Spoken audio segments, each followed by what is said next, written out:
Welcome back to my channel. So today I thought it was about time we got personal and had a little heart to heart. This sort of opens up about, I guess, my history with body image and eating disorders.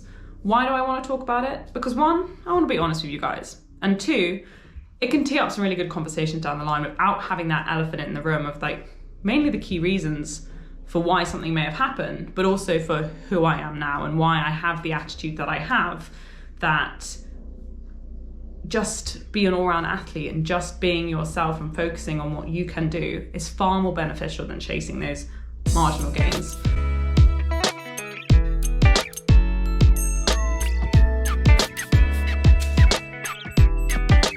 One thing I want to make clear, and especially as some people might be watching this that are currently still suffering or really struggling with their recovery, is I'm not going to comment on weight. I'm not going to talk about any numbers because one, I think it's completely irrelevant. My racing weight might be completely different to someone else's. My healthy weight might be completely different to someone else's, and it doesn't define you, that number. And even though back then it really did, it's not something I feel like we should talk about. And actually coming to the realization now that one number doesn't define you, one number doesn't define your performance, and also one number to me versus someone else is completely different, completely. Whether it looks different or whether it performs differently or whether it functions differently, it's different. And that's just how it is. I also want to say that everything I'm going to talk about is how I was, and I guess through the transition at that time and where I was mentally. So to start this off, I want to just go way back to, I guess, just when I was younger. I was a really normal kid. I always loved sport. I was always super active. Would just eat my meals, really wasn't that fussy at all. Still hate bananas though, hated bananas then, still hate them now. And yeah, I just sort of loved life, and I just wanted to be outside. I wanted to run around. My parents were really into horse riding, so we did a lot of that, but also where I really excelled was sport. I just loved being out on the pitch, loved being out on the field, and sort of, I really found myself there, not only because I was competitive, but also just like to challenge myself. So I guess that's that. And then it wasn't really until I went to secondary school where I really became aware of, I guess, weight and look. Because I'd come from quite a small school and small background where it didn't really matter much, how it shouldn't. And so when I went into, I guess, boarding school and all-girls school, there was all these pressures to suddenly be different and look different. From little things to people talking about the latest trends, or people saying so-and-so looks pretty because they're really thin. And also this awareness of thinner is just prettier. But I didn't necessarily, I guess, take it on board, but I just became more aware of what I was eating and more aware of image is important, which it's not, but let's just focus on that. It wasn't until the second year of boarding school when I remember being at athletics track and I heard someone say, "Boy, they're butch." And to this day, I do not know if that was directed at me. I just don't, but I took it on it was. So I took it upon myself to do some research into what makes a better athlete. And I always wanted to have performance right at the front of my mind since I was really small. I taught myself how to do the Fosbury flop over Google printouts. Come on, at the age of 9. That's just too much, right? So I had this like performance. And I wanted to be better. So I did my own research, and it came down to being very aware of this lighter equals faster. Everything I read from like Runner's World magazine to whatever website there was at the time, it was, if you lose a bit of weight, you'll get faster. And to me, that seemed really, really easy. Obviously, I didn't really know what to do, so I sort of decided to focus on healthy foods, I put inverted commas again, to really sort of hit that aim and see what could happen. It was a sort of, I guess, more of a normal attitude towards that at the start. Like I hadn't become obsessive about it, I hadn't caused these fear patterns, but it soon, I guess, spiraled downwards when it was actually about 6 months later from athletics when I started making myself sick, because I thought this was easier. If I'd had some cake, I just started feeling really guilty for if I've ever had anything unhealthy in my mind. And then from there, it sort of snowballed from there, because I got to the point, probably another 6 months down the line, where I couldn't face making myself sick anymore because I just hated it. As you can imagine, it's awful, it's disgusting, and I just couldn't bring myself to do that. So I decided the easiest way was, you've got to just cut back on food. You can't now eat these foods, which I deemed as bad and I deemed as guilty. I've got to cut back on them. So I did, and I started losing some weight, and my sport started going better. I started getting faster. I started just sort of feeling better about myself, and people were starting to comment on, oh, you've lost a bit of weight. Oh, you look different. And that made me feel really good, even though actually I think they were more concerned at the time, as I actually was always a normal body weight and almost always fine. And then it was beginning of, I guess, my 4th year at secondary school. I just lost my period, and about 2 months later, I got this big pain in my shin. And I had these cross-country running championships I really wanted to do. I think I'd won the first few of the season, so this was big for me. And I was like, great, I've made it. This is great. But then there was this big qualifier, and I remember warming up for it and just not being able to start because this pain was agonizing. And it just burned. So I went to, I guess, the school medical center, and they were like, we'll refer you on to a sports doctor because I think this could be a stress fracture. So let's check it out. And so obviously rocking up to the sports doctor, we had the MRI, boom, stress fracture. 3 months after I lost my period. I don't know how this wasn't a wake up and smell the coffee moment. I still, to this day, try and work out what was going on in my head to try and, I guess, see that transition of, I could have stopped that earlier, and I did wrong. Yeah, I wish I had. And even one of the blog posts I wrote was a letter to my former self at this point, being like, how did you not realise this was an issue? And even the doctor mentioned to my parents, he was like, I think she's lost a bit of weight, she's not technically healthy on BMI, and this could have been a contributing factor to the stress fracture, which we all know is a massive contributor to stress fracture. But I guess I was too in it. I was too obsessed with being thin and being healthy in my mind that all I could think about was I needed to be thinner. My body broke down because it wasn't strong enough. And for me, that meant thinner. And to be better, I needed to be thinner. So once I had to stop training for 6 weeks, 4 to 6 weeks, and I actually put back on the weight that I technically had lost that autumn. And in my head, I wasn't too fussed about it because I thought as soon as I can't start training, I can get back on my mission and I can sort it out. And as I said, it really was, I just don't know how I didn't wake up then, because that led to everything else really. Once I'd restarted on my path to being faster and fitter, actually being more unhealthy and lighter for no good reason, I was so entrenched in everything I did that I'd lost all that perspective of firstly performance, but also why I love sport. I used to train to lose weight, not train to be better. And I was really withdrawn. I was going through the rounds of training for England Lacrosse, and I had to miss a few because I was ill and they told me to stop sport, the doctors. But to me, that wasn't a wake-up call at all. And it was actually, I guess, a year later after my first stress fracture that I got admitted to hospital. I guess from a context point of view, I actually wasn't that low, and not one of those, I guess, images of someone you'd say is anorexic. It was because I was doing so much sport, my body was starting to shut down inside. Yes, I was underweight, don't get me wrong. And yes, I was very unhealthy in terms of weight point of view, but it was more what's going inside. Like my heart was under too much stress. My muscles were almost giving way. They did a lot of tests when I went for my assessment for hospital, and I failed all of them. For someone who I thought was fit and strong, when they told me that your resting heart rate is X, I thought that was great because I was super fit. No, it wasn't. I was unhealthy and needed to sort my fucking life out. So what should have been 6 weeks in hospital turned into 5 months, because I guess when you're in an eating disorder, and I sort of understanding that from a point of view, is you're so deluded. You're so warped on the reality of what you can get away with, what you are and what you're doing, that you can't stop yourself. And that's what happened. Like the 6 weeks they thought was just more of a refeeding thing and I'd be fine and off to go. But actually I was mentally much worse than I guess they expected, that I fought the system. And yeah, it was just, I guess you'd say, right now I'd say I was an absolute idiot. And they were only trying to help me. But in your mind, because your eating disorder is so deluded and thinks it's right, everyone else is wrong, you think there's this weird conspiracy theory against you that they're trying to gang up on you. They don't want you to do sport. This was my feeling, because everything was around sport performance. They don't want me to ever perform, and they don't want me to be who I need to be.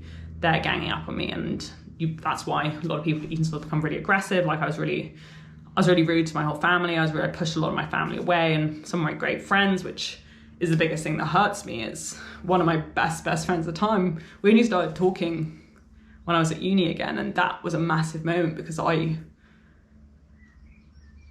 you just don't realize the pain you give everyone else until you're out of it. And it's because you can't see it. And that really hurts.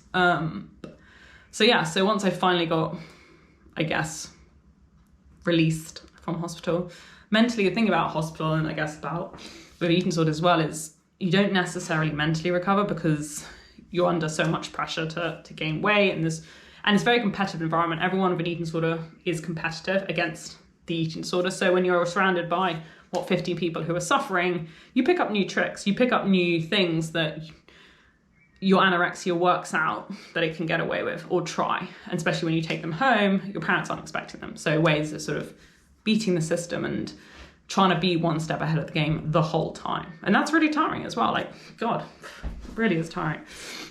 Anyway, once I got, I guess, allowed to go home, I was allowed to take up running again. So I did, and actually had a really good season. Had just a fun season. I was a healthy weight, and I just sort of went well, but I still hadn't mentally recovered, and I still hadn't mentally connected the dots that I really needed to change. And it wasn't actually healthy. Like, I still believed lighter was faster, and I still believed that if I could get to 18, which is the point where your parents don't, I guess, give consent for your treatment, I'd be fine. I could get away with it. I could do whatever I wanted, and I just had to wait till I was 18.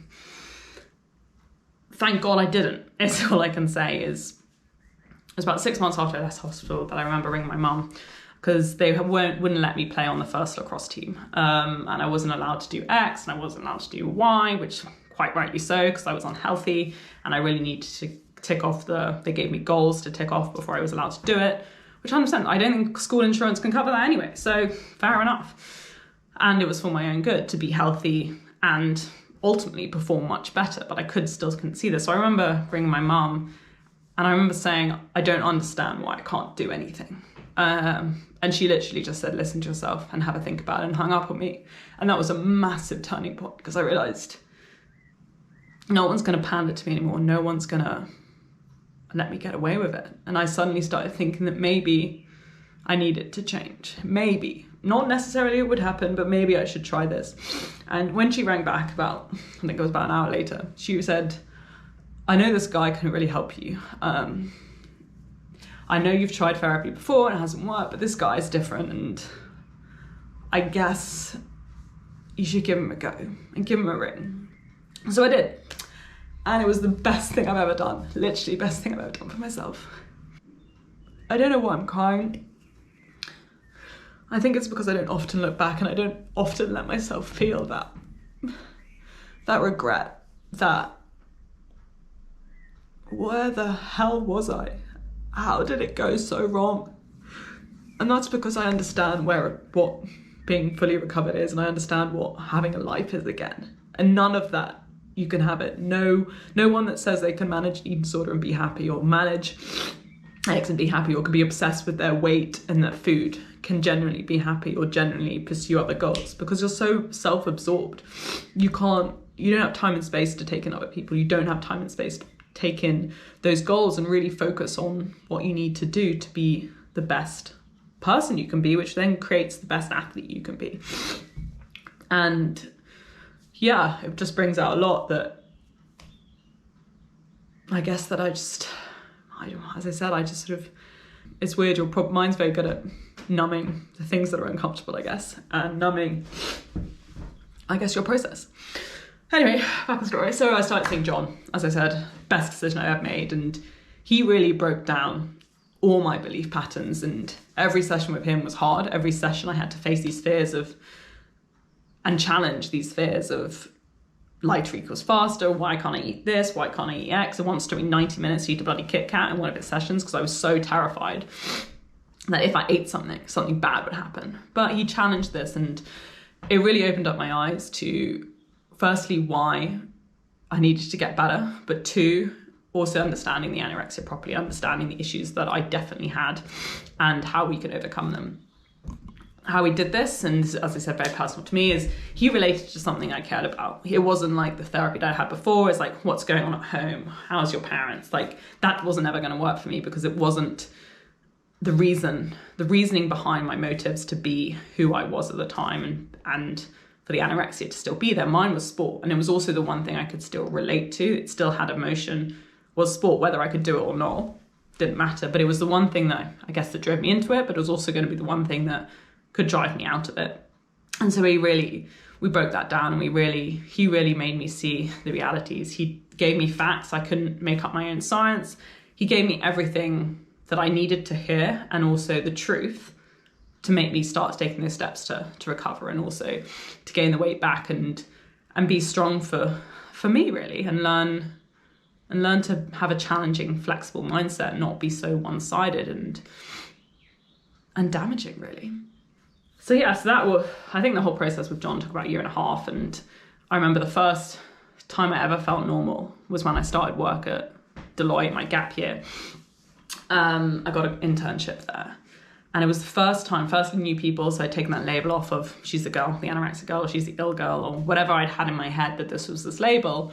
I suddenly could just be myself and eat new things without feeling like people were watching me, which is also really, no one cares about what you eat. No one cares about what you look like. No one's judging you sitting there while you're eating. That's so, humans are too self-obsessed for that. So, but it's this weird mentality you have when you're suffering from eating disorder, or suffering from, I guess, disorder eating, anything that's sort of associated with your obsessiveness, is that people care about what you're doing and they're judging you. They're not. They're really not. But that's something you see.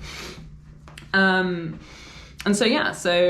starting at Deloitte was just so refreshing. I could just be myself, start eating a bit more normally in public, and just have some fun. And that sort of year was one of the happiest years I'd had in a very, very long time. I still had certain issues and still was trying to work out, I guess, who I was and sort of eating wise, but I was much, much freer, and I was sort of just happier. I was laughing again and making new friends, and I made incredible new friends at Deloitte, and it really made me believe that this was the right path, which 100% was, but to sort of feel it and believe it.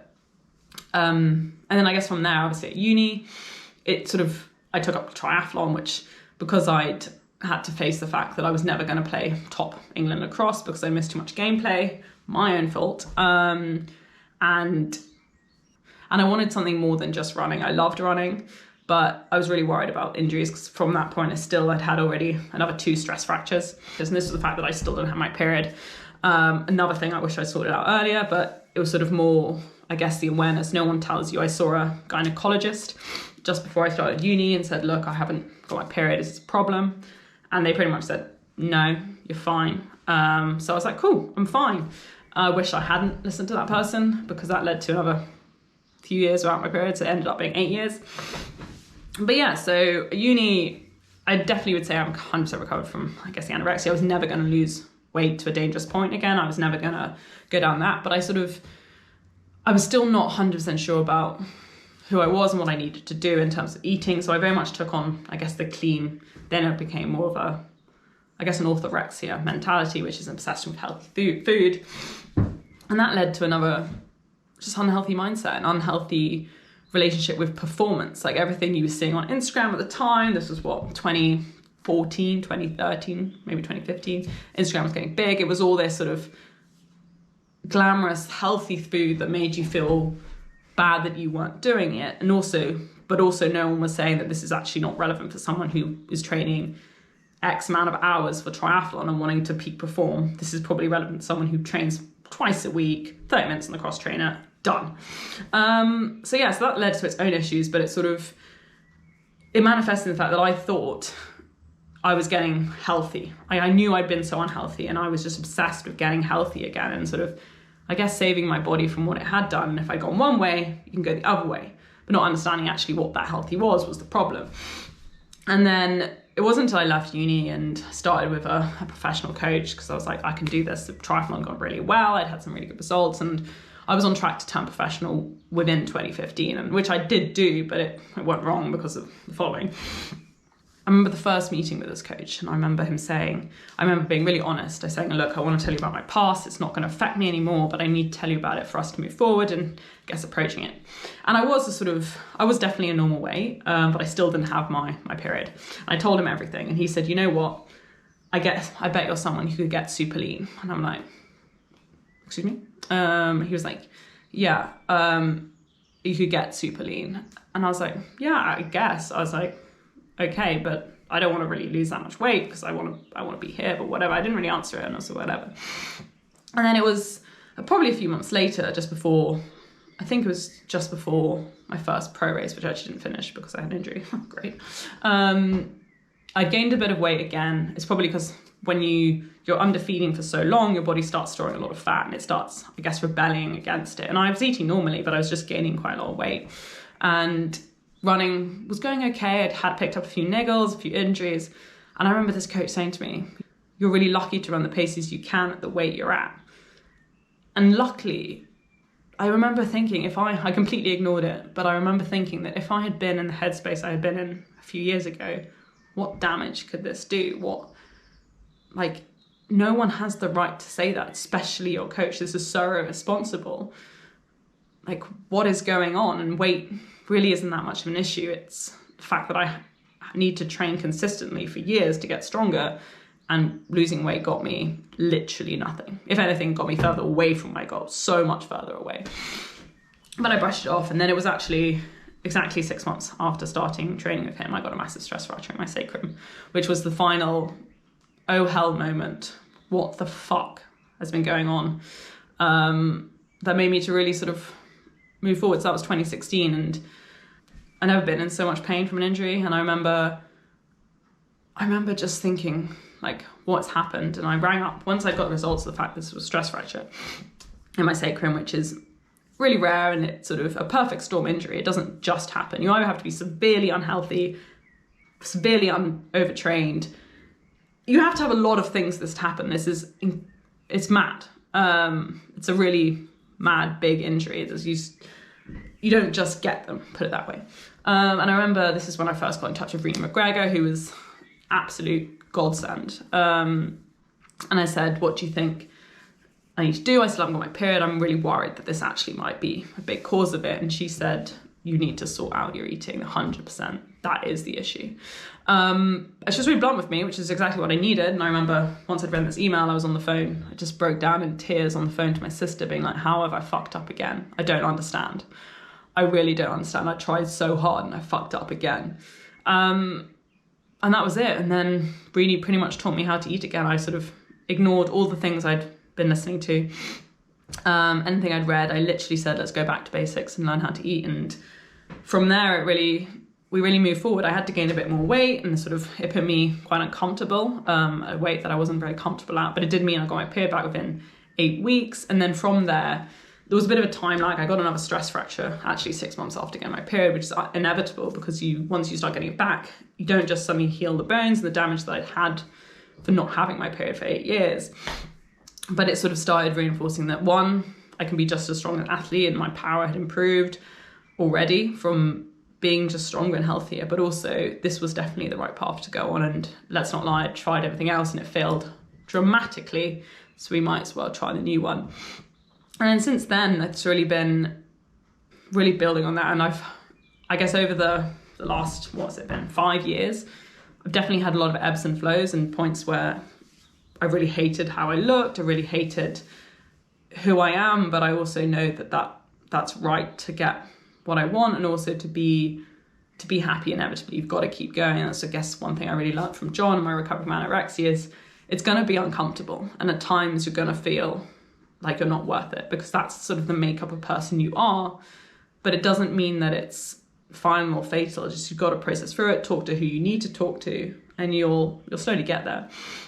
And then I guess the last time I felt really, really uncomfortable about who I was, and sort of this panic to change it and really sort of sort everything out was actually in 2019. It was in January on holiday, and I had just got this big hip injury, which I'm now, fingers crossed, getting over. And I just sort of was thinking everything's gone wrong, and I'd gained quite a bit of weight. It was probably the heaviest I'd ever been. And I just hated how I looked. And we were on holiday in Vietnam, and I remember crying most days because I just didn't like what I looked like, and I didn't like it. And it's so trivial to think that a look can make you feel some way, but I was, I guess, just so sensitive to that still, and so sensitive to being aware that I didn't look how I used to, even though it was years down the line, even though I'm healthier, even though I'm happier. It was still just a big trigger for me. And I, like, nothing came of that. Like, I didn't need to react to it. I didn't need to, I guess, change anything. But it sort of was a big wake-up call that I don't want to feel like this anymore, ever. Why am I still feeling like this when I need to process through it, need to move on? And also, the fact that I'm a bit heavier doesn't define who I am, and also it's ebbs and flows. Like, every athlete loses and gains weight throughout the year, injury, whatever, you know, off season, on season. So let's be human about it. And then I guess since then it's sort of moved its way up to actually exactly where I am now, where I'm really happy with what I am and who I am and what weight I am. It doesn't matter. It really doesn't matter. And I know to be 100% healthy and 100% perform, this is who I need to be. And if it's 2 kilograms above the ideal weight for someone my height, I don't give a shit, because as my fat coach said, I'm lucky I can run the pace I can at this weight, which is irrelevant. But yeah, so that's it. And my mentality of how I've now take each day as it comes. I'm very much, my diet is 100% balanced. No food is good. No food is bad. No food can make you lose weight. No food can make you gain weight. It's about the overall picture. So that's, I guess, what the mentality is. And also why I guess you'd say sometimes, and I've had it commented, but you don't take it that seriously. Well, I take it very, very seriously, whether it be my training, my nutrition. But I also know to take it very seriously, you need to have that balance in it, and you need to be flexible, because when you're not, extremes happen, and extremes are really dangerous. Whether that be in eating, whether that be in overtraining, whether that be in whatever sphere, extremes are dangerous. And they're easy to be extreme. Balance is really hard. There's that quote, isn't there? And so, yeah, that's where I'm at. And I'm very serious about being healthy, and I'm very serious about performing. And for me, that is health. And all the research suggests is female athletes need to have their period to perform. Obviously, given any other concept advice, that means you don't have your period. But being a healthy weight, so your hormones are working healthily, is what is important. And it's certainly seen for myself. And I guess from a recovery point of view, is one thing I always say to people when they say they've been struggling or this is where they come from is, it'll be the best decision you ever made. And it's going to be fucking hard. And it's going to be the hardest thing you've ever done. But it'll be the best thing you ever do for you. And every time you move closer away, it just gets better, to the point where it can only get better because you're living your life to the full with no restrictions, mentally, physically, and just no one looking over you the whole time, or no one asking, checking in, or saying you've got to be accountable at this appointment then. That's not a life. It really isn't. And also being able to go into a restaurant and order what you actually want, I think that's freedom. I think that's pretty cool. So there's no downsides of recovery. And yeah, as I'd say to my former self, it's just do you, and just do it well.